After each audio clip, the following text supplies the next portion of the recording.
Yo, Extraction 2 is great. Let's talk about it.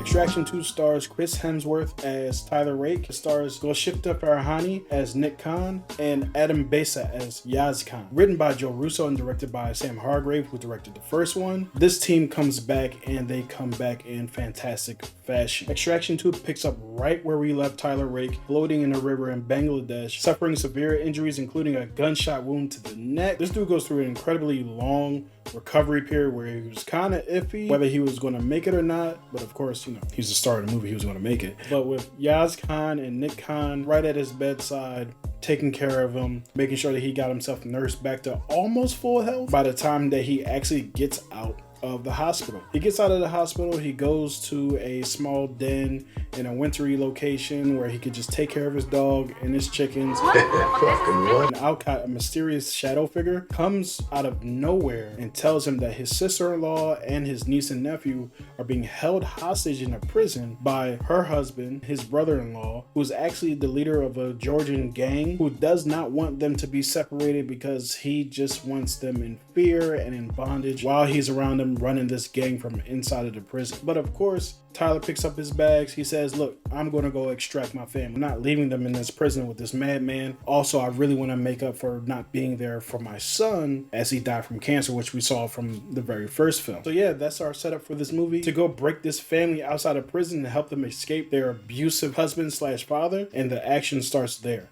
So Extraction 2 is an absolute blast and a worthy follow-up to the first movie, although I did kind of miss the presence of a tougher mano-a-mano opponent that can match fist for fist with Chris Hemsworth. However, that one hand-to-hand opponent is replaced by video game-like set pieces that the movie delivers time and time again throughout the film's runtime. From a prison escape with fire fists to an incredible train sequence where there's helicopters and rocket launchers involved, and you know helicopters and rocket launchers never mix, to an incredible firefight in an apartment slash hotel building where it's gunfire, helicopter fire, bombs, all kinds of artillery going up and down this apartment building as Tyler Rake tries to help this family escape the gang leader that was holding the family hostage in the prison. Chris Hemsworth, Golshifteh Farahani, and Adam Besa are such a great three-man squad in this movie. They're tough as shit and they take no shit. Despite what I mentioned earlier about not having one opponent to go one-on-one with Tyler Rake's character, their opponents as a unit were very formidable and were all given some differentiating gear, body build, or skill set that set them apart from everyone else. So they didn't look like a bunch of stormtroopers that Chris Hemsworth and crew were just mowing down. They all had these unique personalities and unique traits that kind of made the fight special because you knew that different tactics were going to be needed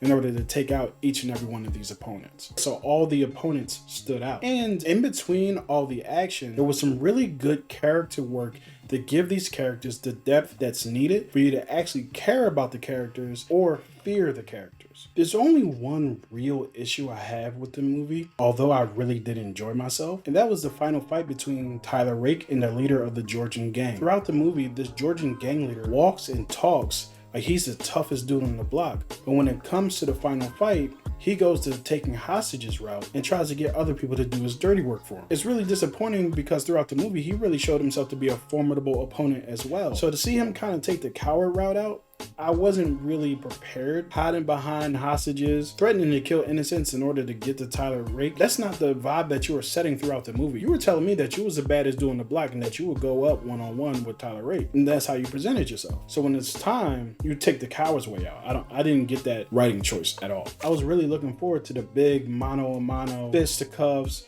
knife fight, gunfight kind of thing that we would see from maybe like a John Wick movie. Not in that type of style, but you know when it's time, the opponents don't shy away. They going head to head up against each other. So to kind of see the hostage route being taken, it was a little disappointing. But with all that being said, I give this movie a 3.5 out of 5 stars. It's an above average action movie that has a ton of rewatchability, and I can't wait to see what they do with Extraction 3, which has already been announced. So that's it for me, guys. What did you all think about Extraction 2, and are you excited for Extraction 3? And if you haven't seen the first one, please go see it for yourself.